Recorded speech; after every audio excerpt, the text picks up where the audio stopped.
500 depois de Cristo já era tarde demais. Os romanos, outrora ricos, haviam se afogado em dívidas e seu império, muito extenso, havia se despedaçado. A ganância e os outros pecados tinham ajudado a destruir o estado mais poderoso na história do mundo. A Europa mergulhou na Idade das Trevas. Os aquedutos não funcionavam direito. O sistema de esgoto piorava a cada ano e surgiu uma praga. Era um pouco parecido com o Holocausto australiano dos filmes de Mad Max.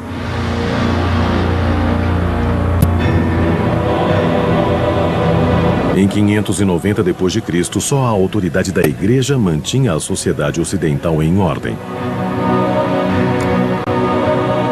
Nesses tempos temíveis e preocupantes, Gregório Magno transformou o grupo inicial de tentações dos monges de Evagrius na lista de pecados que conhecemos hoje em dia: luxúria, inveja, gula, preguiça, avareza, ira e orgulho. Os 7 pecados capitais haviam nascido e todos os bons cristãos precisavam conhecê-los e evitá-los. Acho que do ponto de vista da Igreja, você não pode ser ético se não conhecer algum padrão. Para uma pessoa da Igreja, a ética tem de se basear no seu compromisso com Deus. Os dogmas cristãos logo ecoariam numa nova religião daquele tempo, o islamismo. O Alcorão, escrito pelo profeta Maomé no século VII, é o texto central da fé islâmica.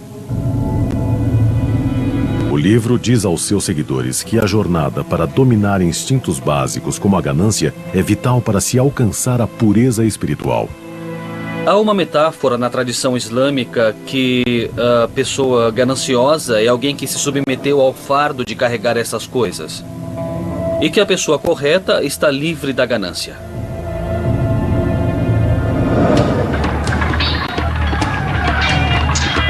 Os muçulmanos e cristãos lutaram entre si durante a Idade Média, principalmente pelo controle do Oriente Médio. As cruzadas foram promovidas com palavras sagradas, mas a ganância também carregava a cruz. Em tempos em que a riqueza significava possuir terras, conquistar a Terra Santa era uma chance de se tornar rico. Talvez o mais conhecido dos cruzados, o rei inglês Ricardo Coração de Leão, encontrou sua morte pelo pecado da ganância. Em 1199, Ricardo atacou um castelo na França em busca de tesouros. Ricardo mandou seu exército para apreender o ouro, e durante o cerco, Ricardo foi atingido por uma flecha no pescoço. Ele morreu de gangrena, mas a causa foi o pecado da ganância. Os castigos para o pecado da ganância são muitos. Em 1306, os ingleses atacaram os rebeldes escoceses no castelo de Kildrummy. Eles subornaram um ferreiro escocês traiçoeiro chamado Osborne. Ele começou um incêndio que destruiu o abastecimento de comida dos rebeldes. Os ingleses tomaram o castelo e Osborne exigiu seu pagamento, tanto ouro quanto ele pudesse carregar. Os ingleses ficaram enojados com sua ganância, derreteram o ouro e o despejaram em sua garganta. Essa terrível morte na vida real ocorreu no mesmo período em que o italiano Dante Alighieri começou sua obra-prima, A Divina Comédia, criando castigos indescritíveis para os pecadores. Nossa noção do inferno não vem essencialmente das escrituras, é de Dante. A história começa com uma visão, quando Dante encontra o escritor romano falecido Virgílio, que o guia para as profundezas do inferno.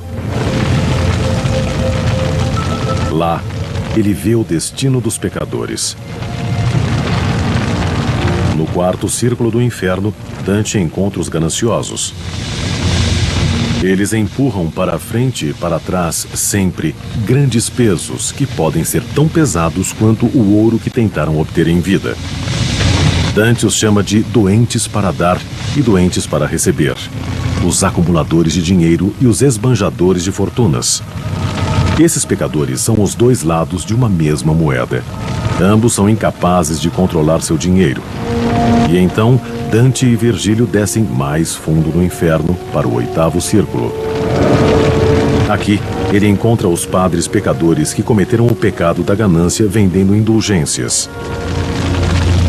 Indulgências eram basicamente cartas de perdão do Papa. Um pecador comprava uma indulgência que supostamente encurtaria ou até eliminaria seu castigo na vida após a morte. A prática indicava que a ganância agora era uma parte aceitável do exercício da igreja. Dante pune os padres que lucravam com a venda da salvação, enfiando-os de cabeça para baixo no inferno, seus pés incendiados, o inverso do ritual de batismo. Dante e Virgílio seguem para o purgatório, um local de tormento para aqueles cujos pecados podem ser perdoados. Na doutrina católica, o purgatório é um lugar onde os pecados são purificados. Os pecadores devem sofrer, mas eventualmente serão recompensados depois de seu castigo com a promessa do paraíso. Quando Dante chega ao purgatório, a primeira coisa que ele vê são aqueles que têm permissão para estar no purgatório por causa do pecado da ganância.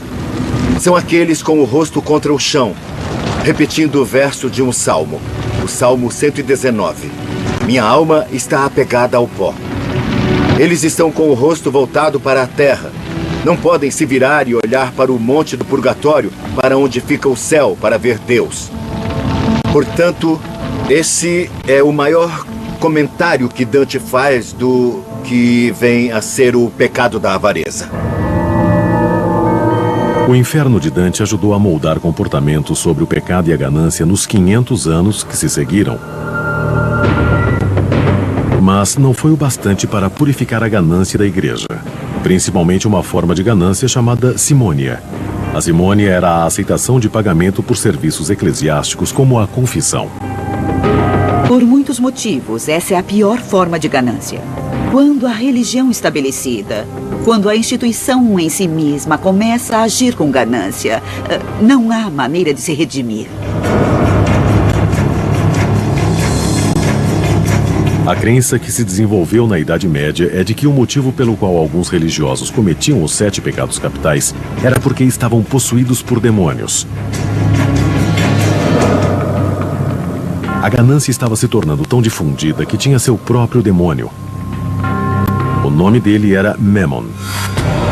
Os cristãos conheciam esse nome do Sermão da Montanha, quando Jesus alertou: vocês não podem servir a 2 senhores, Memnon e Deus. Escolham um ou outro. Durante a vida de Jesus, Memnon era um nome aramaico que significava riquezas ou propriedade. Mas a definição mudaria na Idade Média. Esse termo se tornou um sinônimo de diabo. No estudo da demonologia, Memnon renasceria no pensamento cristão como um diabo, literalmente, a cria do inferno da ganância, o inimigo da caridade e o destruidor da paz.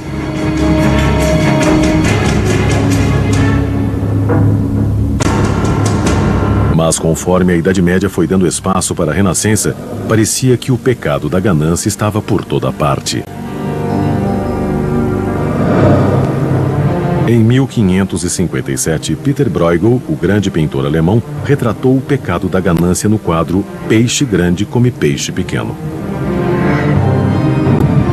O que temos é uma declaração simples de é claro que é assim que as coisas são. Os peixes pequenos estão lá para serem comidos e os peixes grandes podem comê-los. É assim que o sistema funciona. O capitalismo estava prestes a evoluir e o pecado da ganância nunca mais seria o mesmo.